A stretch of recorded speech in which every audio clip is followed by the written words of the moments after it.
Welcome back to my YouTube family. तो दोस्तों आज मैं आप लोगों के लिए लेकर आई हूँ लेटेस्ट ड्रामा सीरियल मेरी शहजादी की एपिसोड नंबर 2 का मज़ेदार सा रिव्यू। लेकिन मेरे नए आने वाले दोस्तों से हमेशा की तरह छोटी सी दरख्वास्त है कि हमारे चैनल पर जो लोग नए हैं वो हमारे चैनल को सब्सक्राइब करना मत भूलना, ताकि हर नए आने वाले लेटेस्ट ड्रामे की लेटेस्ट एपिसोड का रिव्यू आसानी के साथ आपको हमेशा मिलता रहे। Thank you.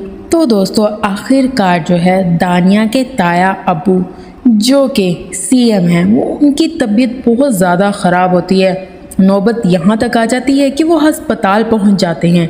लेकिन यहाँ पर दानिया बहुत अपसेट होती है क्योंकि उसे अपने ताया अबू से बहुत मोहब्बत है, जबकि दानिया की परवरिश जो है उसकी नानी और नाना अबू ने की है।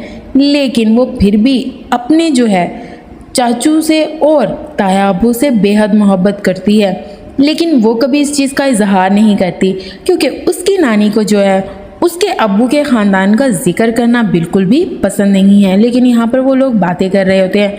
जो डायना है उसे बहुत अफसोस हो रहा होता है कि मेरे ताया अबू इतने बीमार हैं और मैं उनके पास जा भी नहीं सकती। यहाँ तक कि डियाना के नाना अबू उसे कहते हैं कि हमें मिलने के लिए ज़रूर जाना चाहिए, कुछ पता नहीं कि कब इस दुनिया से चले जाएं। जबकि दूसरी तरफ जो है फराज के सारे ख़ानदान वाले उसके पास जमा होते हैं, यहाँ तक कि उसकी बीवी, उसका बेटा, उसका भाई और भाई की बीवी भी। यहाँ तक कि डॉक्टर से जो है फराज साहब खुद पूछ लेते हैं कितना टाइम है मेरे पास, जबकि डॉक्टर उन्हें बताते हैं कि बहुत कम टाइम बचा है आपके पास। सारे घर वाले ये बात सुनकर बहुत परेशान हो जाते हैं। यहाँ तक कि सीएम साहब की बीवी रोने लग जाती है और बेटा भी बहुत ज़्यादा परेशान हो जाता है। लेकिन यहाँ पर जो फराज का छोटा भाई है सलाहुद्दीन, वो अपनी बीवी से एक ही बात कर रहा होता है कि अब बस ये देखना है भाई अपनी जगह किसे नॉमिनेट करेंगे। तो दूसरी तरफ बिस्मा नानी से कह रही होती है, नानी मुझे तो लगता है कि सीएम साहब को ना आपकी बातें बुरी लग गई हैं और वो उन्हीं बातों की वजह से अस्पताल पहुंच गए हैं। यहाँ तक कि उसकी नानियों से कह रही होती है कैसी बातें कर रही हो बेटा, मैं तो हमेशा से उन्हें 3-4 बातें सुना देती हूँ लेकिन कभी ऐसा नहीं हुआ। लेकिन बिस्मा कह रही होती है मुझे तो डर लग रहा है कभी उन्हें कुछ हो ना जाए, आपकी बातों को सोच सोच के कभी उनकी जान ही ना चली जाए।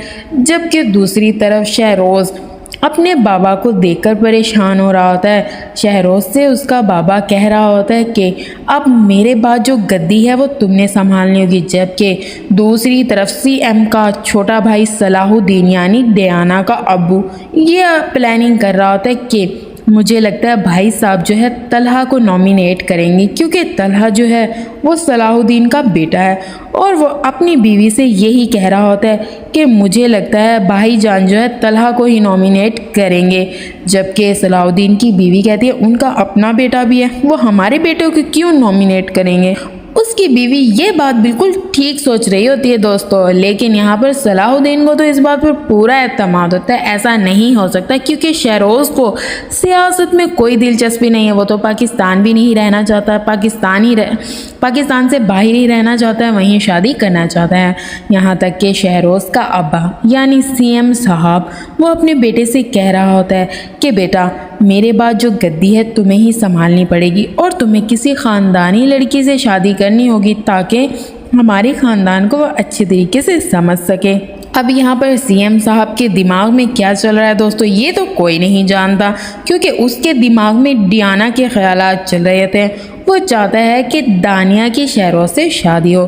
तो दूसरी तरफ अचानक यहाँ पर सीएम साहब अपने बेटे शहरोज़ से बातें कर रहा होता है कि वहाँ पर डियाना और उसके नाना आ जाते हैं, क्योंकि डियाना के जो नाना हैं वो फराज साहब के मामू हैं। अब उन्हें मिलने तो आना ही था जब उनकी इतनी तबीयत ख़राब है। तो दूसरी तरफ जो है जब वो उनसे मिलने आते हैं तो दानिया की आंखों में आंसू होते हैं। जैसे ही दानिया की तरफ उसके ताया अबू यानी कि सीएम साहब देखते हैं तो वो उनसे पूछते हैं बेटा मैंने तो कभी तुम्हें प्यार ही नहीं किया, कभी तुम्हें पाला नहीं, कभी तुम्हें अपने पास नहीं रखा, फिर ये मेरी बीमारी की वजह से तुम्हारी आंख में आंसू कैसे आ गए। यहाँ तक कि डियाना अपनी ताया से कहती है, ताया जान कैसी बातें कर रहे हैं, मुझे आपसे बहुत मोहब्बत है और हमदर्दी भी, मुझे आपको ऐसे तकलीफ़ में नहीं देखा जा रहा।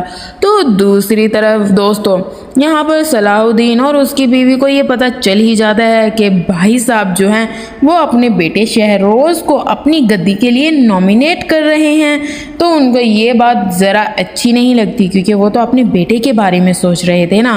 लेकिन दूसरी तरफ जो है, जब डियाना अपने नाना के साथ वापस घर जाती है तो उसकी नानी कह रही होती है कि पता नहीं अब ये सच में बीमार है या ये भी इनका कोई ड्रामा है। जबकि डियाना अपनी नानी से कह रही होती है, नानी जान ऐसी बातें तो ना करें, मैंने उन्हें खुद तकलीफ़ में देखा है और वैसे भी वो तो मुझ पर इतना प्यार जता रहे थे, उनको तो इतना अफसोस हो रहा था कि अम्मी के बाद मैं यहाँ क्यों आ गई, मेरी परवरिश उन्होंने क्यों नहीं की। जबकि डियाना की नानी को ये बात पसंद नहीं आती और वो कहती है, अल्लाह ना करे कि तुम्हारी परवरिश उस घर में होती, मैं तो कभी तुम्हें ना जाने देती। तो दूसरी तरफ जो है, शहरोज़ के बाबा यानी सीएम साहब अपने बेटे से एक वादा ले रहे होते हैं कि बेटा मरने से पहले मेरी एक ख्वाहिश है, बस वो पूरी कर दो। एक तो तुम पाकिस्तान रहो, अपना सारा बिजनेस यहीं संभालो, और सबसे मेन काम मेरी गद्दी वो कभी ख़त्म नहीं होनी चाहिए, और एक तुमने किसी ख़ानदानी लड़की से शादी करनी है ताकि वो तुम्हारे घर को जन्नत बना के रख दे। अब सीएम साहब के दिमाग में क्या चल रहा है वो तो कोई नहीं पढ़ सकता, क्योंकि वो कॉल करके अपने मामू जान को भी अपने पास बुला लेते हैं। अब वो उनसे क्या बात करना चाहते हैं दोस्तों, ये तो वीडियो के एंड में आपको पता चलेगा, वीडियो को स्किप बिल्कुल मत कीजिएगा। तो दोस्तों आखिरकार जो है सीएम के मामू जो हैं वो उनके घर पहुंच ही जाते हैं, और यहाँ पर सीएम की बीवी जो है मामू को रिसीव करने आती है। जैसे ही वो उनको अंदर लेकर जाती है तो सीएम का मामू उनसे पूछता है कि बेटा तुम्हारी अब तबीयत कैसी है। बस वो अपने मामू से एक ही बात करना चाह रहे होते हैं कि मामू मैं आपसे एक वादा लेना चाहता हूँ और मैं उम्मीद करता हूँ कि आप अपने वादे से कभी मुकरेंगे नहीं और मेरा मान भी रख लेंगे। जबकि सारे घर वाले तो ये जानते हैं कि उनका जो अब्बू है वो क्या बात करने वाला है। जी हाँ दोस्तों, यहाँ पर जो सीएम साहब है वो दानिया का हाथ उसके नाना से मांग लेते हैं अपने बेटे शहरोज़ के लिए, लेकिन उसका नाना शहरोज़ से पूछता है, बेटा वो बहुत शरीफ और सुलझी हुई लड़की है, क्या तुम्हारे साथ चल सकेगी। जबकि शहरोज़ कहता है, मुझे इस चीज़ में कोई एतराज़ नहीं, मुझे पता है वो एक अच्छी लड़की है, इसलिए मैंने उससे शादी से हाँ की है। और हाँ, मैं आपको इस बात का तो यकीन दिलाता हूँ कि उसे कभी कोई तकलीफ़ या कोई आँच नहीं आने दूंगा। दूसरी तरफ जो है, जो डियाना है उसको तो लोगों की खिदमत से जो है मुंह फेरना ही नहीं आता, वो तो लोगों की खिदमत करके बहुत फ़ख्र महसूस करती है। यहाँ तक कि हर दिन नई नई डिशेस बना के वो गरीबों में बांटती है और इससे ही उसको खुशी मिलती है। जबकि उसकी दोस्त और उनका नौकर जो है वो उसे समझाने की कोशिश कर रहा होता है कि ये लोग आपको लूट रहे हैं और आपका ख़जाना एक दिन खा जाएंगे। जबकि दानिया को ये बात पसंद नहीं आती और वो ये कहती है कि अल्लाह ने हमें सब कुछ दिया, हम अपनी ज़िंदगी हंसी खुशी गुजार रहे हैं, क्या हम इनकी थोड़ी सी मदद नहीं कर सकते, क्योंकि उसे इन चीज़ों से खुशी मिलती है और वो लोगों की मदद करना अच्छी तरीके से जानती है। तो दूसरी तरफ बिस्मा जो है उसके ताया के बारे में जो है डियाना से बातें कर रही होती हैं। वो लोग आपस में बैठे गपशप लगा रहे होते हैं कि अचानक से उनके घर में जो है उनके ताया और बल्कि पूरी फैमिली आ जाती है। उनका नौकर उन्हें बताता है कि सीएम साहब की पूरी फैमिली आई है बहुत सारी गाड़ियों के साथ। तो वो जो डियाना की नानी है वो डियाना को और बिस्मा को ऊपर भेज देती है कि तुम लोगों को यहाँ बैठने की कोई ज़रूरत नहीं है।